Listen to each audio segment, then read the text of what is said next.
Welcome back. Let's crack exams. घटना search current affairs की series में जो हमने वीडियो शुरू किए थे उसी की सीरीज़ में अगला वीडियो है। आज हम देखते हैं योजना एवं परियोजनाएं। चलिए आज की क्लास शुरू करते हैं। क्लास शुरू करने से पहले अगर आप चैनल पर नए हैं तो प्लीज़ इसको सब्सक्राइब कर दीजिएगा। वीडियो पसंद आए इसको लाइक शेयर कीजिएगा। आइए शुरू करते हैं। सरकार ने वयस्कों की शिक्षा के लिए न्यू इंडिया लिटरेसी प्रोग्राम को मंजूरी दी है।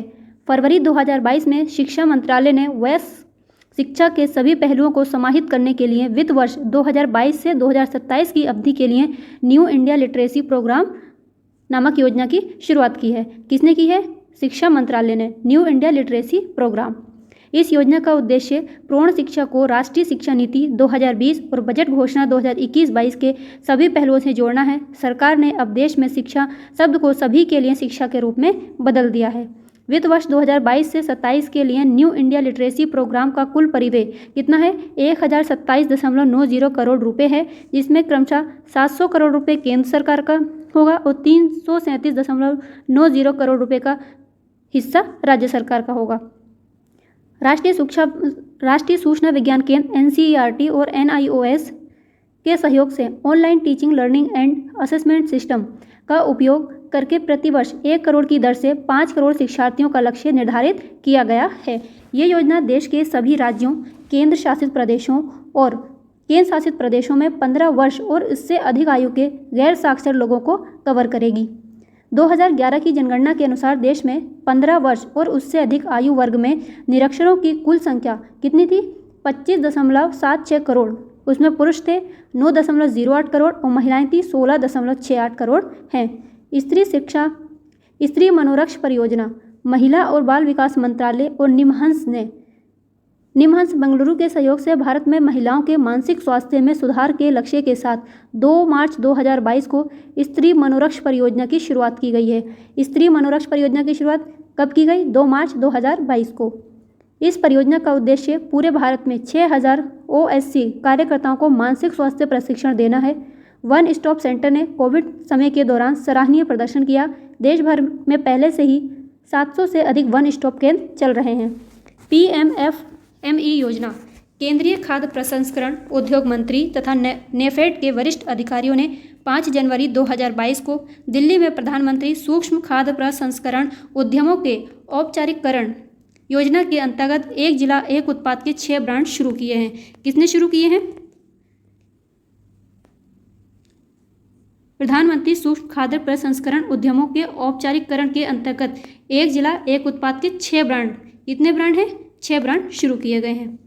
खाद्य प्रसंस्करण उद्योग मंत्रालय ने PMFME योजना के ब्रांडिंग और विपणन घटक के अंतर्गत चयनित एक जिला एक उत्पाद ODOP के 10 ब्रांड विकसित करने के लिए नेफेड के साथ एक समझौते पर हस्ताक्षर भी किए हैं। कमेंट में बताइए उत्तर प्रदेश में एक जिला एक उत्पाद के ब्रांड एम्बेसडर कौन है? इनमें से अमृतफल कोरी गोल्ड, कश्मीरी मंत्र, मधु मंत्र, सोमदाना और दिल्ली बेक्स के होल व्हीट कुकीज़ नाम के 6 ब्रांड का शुभारंभ किया गया है। आगे देखते हैं। आत्मनिर्भर भारत अभियान के अंतर्गत शुरू की गई सूक्ष्म खाद्य प्रसंस्करण उद्यम योजना का प्रधानमंत्री औपचारिकरण का केंद्र प्रायोजित योजना है। इस योजना का उद्देश्य खाद्य प्रसंस्करण उद्योग के असंगठित क्षेत्र में मौजूदा व्यक्तिगत सूक्ष्म उद्यमों की प्रतिस्पर्धा और औपचारिकता को बढ़ावा देना है। क्षेत्र के किसान उत्पादक संगठनों, स्वयं सहायता समूह और उत्पादक सहकारी समितियों को उनकी संपूर्ण मूल्य श्रृंखला के साथ सहायता प्रदान करना है। अभी पूछा था वन डिस्ट्रिक्ट वन प्रोडक्ट की ब्रांड एम्बेसडर कौन है उत्तर प्रदेश में? कंगना रनौत। याद रखिएगा। 2020-21 से 2024-25 तक 5 वर्षों की अवधि में 10,000 करोड़ के परिव्यय के साथ मौजूदा सूक्ष्म खाद्य प्रसंस्करण उद्यमों के उन्नयन के लिए वित्तीय, तकनीकी और व्यावसायिक सहायता प्रदान करने के लिए 2 लाख सूक्ष्म खाद्य प्रसंस्करण इकाइयों को सीधे सहायता प्रदान करने की योजना है। हरित ऊर्जा कॉरिडोर चरण 2। हरित मामलों की मंत्रिमंडलीय समिति ने प्रधानमंत्री श्री नरेंद्र मोदी की अध्यक्षता में कब? 6 जनवरी 2022 को अंतर्राज्यीय पारेषण प्रणाली के लिए हरित ऊर्जा कॉरिडोर, कौन सा है? हरित ऊर्जा कॉरिडोर चरण 2 की योजना को मंजूरी दी है। इसके तहत लगभग 10,750 सर्किट किलोमीटर पारेषण लाइन का सब स्टेशनों की लगभग 27,500 मेगावोल्ट एम्पियर ट्रांसफार्मर क्षमता को अतिरिक्त रूप से जोड़े जाने की मंजूरी दी गई है। इस योजना से 7 राज्यों, कौन कौन से राज्य हैं देख लेते हैं। गुजरात, हिमाचल प्रदेश, कर्नाटक, केरल, राजस्थान, तमिलनाडु और उत्तर प्रदेश में ग्रिड एकीकरण और लगभग 20 गीगावाट नवीकरणीय ऊर्जा की बिजली निकासी परियोजनाओं को मदद मिलेगी। इस योजना को कुल रुपये 12,031.33 करोड़ अनुमानित लागत से शुरू करने का लक्ष्य निर्धारित किया गया है। इसमें केंद्रीय वित्तीय सहायता परियोजना के 33% के बराबर यानी 3,970.34 करोड़ होगी। पारेषण प्रणाली को वित्तीय वर्ष 2021-22 से 2025-26 तक की 5 वर्ष की अवधि के दौरान तैयार किया जाएगा। तो इसकी अवधि कितनी है? 5 वर्ष। इस योजना से 2030 तक 450 गीगावाट स्थापित नवीकरणीय ऊर्जा क्षमता का लक्ष्य प्राप्त करने में सहायता मिलेगी। ये मोस्ट इंपॉर्टेंट है, इसको नोट करके रखिएगा। अभी बजट में जो पंच अमृताएं हैं उनमें से एक इस योजना की बात कही गई है कि इस योजना में 2030 तक 450 गीगावाट स्थापित करने का लक्ष्य रखा गया है। ये योजना देश में दीर्घकालिक ऊर्जा सुरक्षा में योगदान करेगी तथा कार्बन उत्सर्जन को कम करके पारिस्थितिक रूप से सतत वृद्धि को बढ़ावा देगी। इससे बिजली और अन्य संबंधित सेक्टरों में कुशल और अकुशल दोनों तरह के कामगारों के लिए बड़े पैमाने पर प्रत्यक्ष और अप्रत्यक्ष रोजगार सृजित होंगे।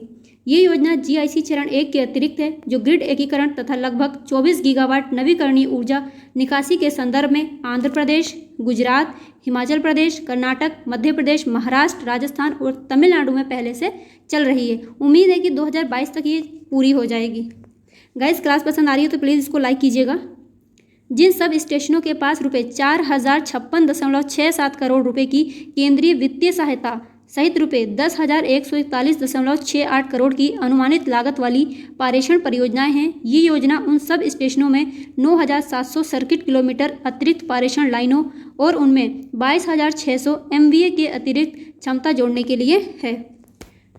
भाषा सर्किट सेल्फी अभियान किसने शुरू किया? देखते हैं, शिक्षा मंत्रालय ने। भाषा सर्किट सेल्फी अभियान, शिक्षा मंत्रालय ने भाषा सर्किट सेल्फी नाम से एक अभियान शुरू किया है। इस अभियान का उद्देश्य सांस्कृतिक विविधता को प्रोत्साहित करने और बहुभाषावाद को बढ़ावा देने के लिए एक भारत श्रेष्ठ भारत के तत्वाधान में मंत्रालय द्वारा लॉन्च किए गए भाषा संगम मोबाइल ऐप को बढ़ावा देना है।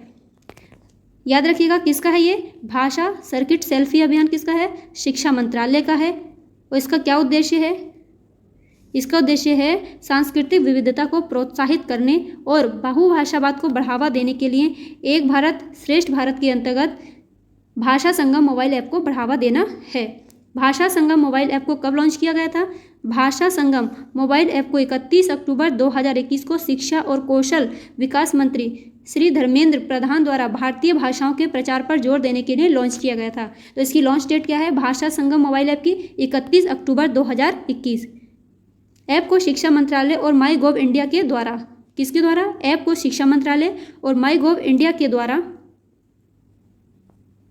विकसित किया गया है और उपयोगकर्ताओं को 22 अनुसूचित भारतीय भाषाओं में दैनिक उपयोग के 100+ वाक्य सीखने की अनुमति देता है। भाषा सर्किट सेल्फी पहल लोगों को हैशटैग मतलब @भाषा सर्टिफिकेट सेल्फी का उपयोग करके सर्टिफिकेट के साथ अपनी सेल्फी अपलोड करने के लिए प्रोत्साहित कर रही है। PM Ayushman Bharat health infrastructure mission, very important, note करके रखिएगा। ये कहाँ से शुरू की है? बनारस से ये शुरू की गई थी। हमारे प्रधानमंत्री नरेंद्र मोदी ने 64,180 करोड़ रुपए के साथ इसको शुरू किया गया था। देखते हैं क्या है इसमें। प्रधानमंत्री नरेंद्र मोदी ने 25 अक्टूबर 2021 को अपने संसदीय क्षेत्र, कहाँ से? वाराणसी से PM Ayushman Bharat health infrastructure mission योजना का शुभारंभ किया था। इसकी लागत कितनी है? 64,180 करोड़ रुपए की लागत है। डायरेक्ट पूछा जाएगा PM Ayushman Bharat health infrastructure की लागत कितनी है? 64,180 करोड़ है। इसकी लॉन्च डेट कितनी है? 25 अक्टूबर 2021। किसने शुरू की? हमारे प्रधानमंत्री ने। कहाँ शुरू किया? बनारस में। 64,180 करोड़ रुपए की लागत वाली इस योजना की घोषणा 2021-22 के केंद्रीय बजट में की गई थी। इस योजना का उद्देश्य शहरी ग्रामीण क्षेत्र में 2025 से 26 तक प्राथमिक, माध्यमिक और तृतीयक देखभाल स्वास्थ्य प्रणालियों की क्षमता विकसित करना है तथा साथ ही में अनुसंधान, परीक्षण और उपचार के लिए एक आधुनिक व्यवस्थित तंत्र विकसित करना भी है। तो इसमें क्या याद रखना है हमको? PM Ayushman Bharat health infrastructure mission, इसकी लॉन्च डेट, कहाँ से शुरू किया गया और इसकी लागत कितनी है, इतना इसमें याद रखना है। इसके अलावा 602 जिलों और 12 केंद्रीय संस्थानों में क्रिटिकल केयर हॉस्पिटल ब्लॉक स्थापित करने में ये सहायता करने में भी ये शामिल है।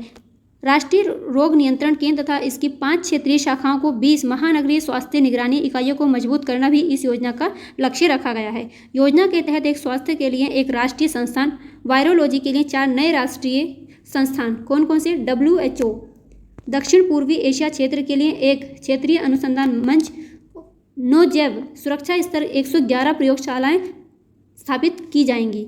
पीएम गति शक्ति योजना अगेन मोस्ट इंपॉर्टेंट है, अभी बजट में इसकी बात भी की गई है। बजट में पीएम गति शक्ति के 7 इंजन बताए गए हैं, इनको याद रखिएगा। कितने इंजन बताए गए हैं? 7 इंजन। पीएम गति शक्ति योजना 13 अक्टूबर 2021 को प्रधानमंत्री नरेंद्र मोदी ने मल्टी मॉडल कनेक्टिविटी के लिए पीएम गति शक्ति राष्ट्रीय मास्टर प्लान का शुभारंभ किया है। पीएम गति शक्ति का उद्देश्य लॉजिस्टिक की लागत को घटाना और अर्थव्यवस्था को बढ़ावा देने के लिए बुनियादी ढांचे का विकास करना है।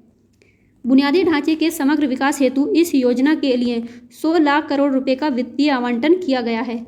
इसके फोकस वाले क्षेत्रों में स्थानीय निर्माता, विनिर्माण एवं निर्यात तथा संभावना वाले नए आर्थिक क्षेत्र शामिल हैं। गति शक्ति मास्टर प्लान युवाओं के लिए रोजगार के नए अवसर सृजित करेगा, साथ ही ये देश में अवसंरचना की नींव को भी मजबूत करेगा। इस योजना के तहत भविष्य में आर्थिक गलियारे भी विकसित किए जाएंगे। योजना से भारत के विनिर्माण क्षेत्र को बढ़ावा मिलेगा, जिससे मेक इन इंडिया की योजना को गति मिलेगी। इस योजना का संचालन कौन सा मंत्रालय कर रहा है? वाणिज्य मंत्रालय के अंतर्गत रसद विभाग के द्वारा इसका संचालन किया जा रहा है।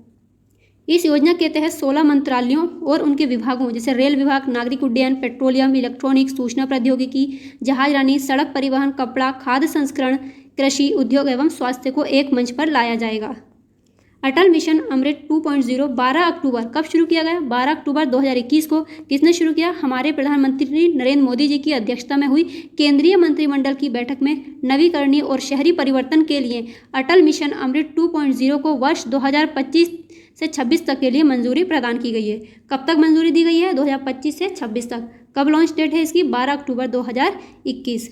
नवीकरणीय और शहरी परिवर्तन के लिए अटल मिशन अमृत 2.0 का उद्देश्य आत्मनिर्भर भारत की दिशा में एक कदम के रूप में और पानी की चक्रीय अर्थव्यवस्था के माध्यम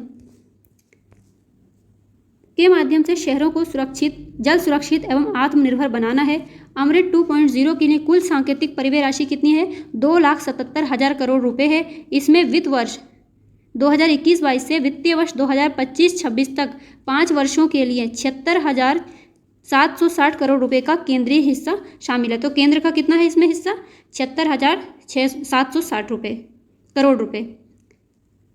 शहर जल संतुलन योजना के माध्यम से अपने जल स्रोतों, खपत, भविष्य की आवश्यकता और पानी के नुकसान का आकलन करेंगे। अमृत 2.0 के अंतर्गत सभी 4,378 सांविधिक कस्बों में घरेलू नल जल कनेक्शन प्रदान करके पानी की आपूर्ति के सार्वभौमिक कवरेज का लक्ष्य प्राप्त करना है।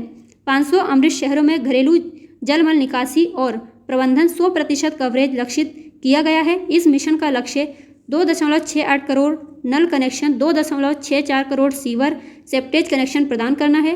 परियोजनाओं के लिए धन केंद्र, राज्य और शहरी स्थानीय निकायों की ओर से साझा किया जाएगा। आज की क्लास में हमने योजनाएं देखी हैं, इतना ही आज की क्लास में। अगली क्लास में हम आयोग और समिति देखेंगे।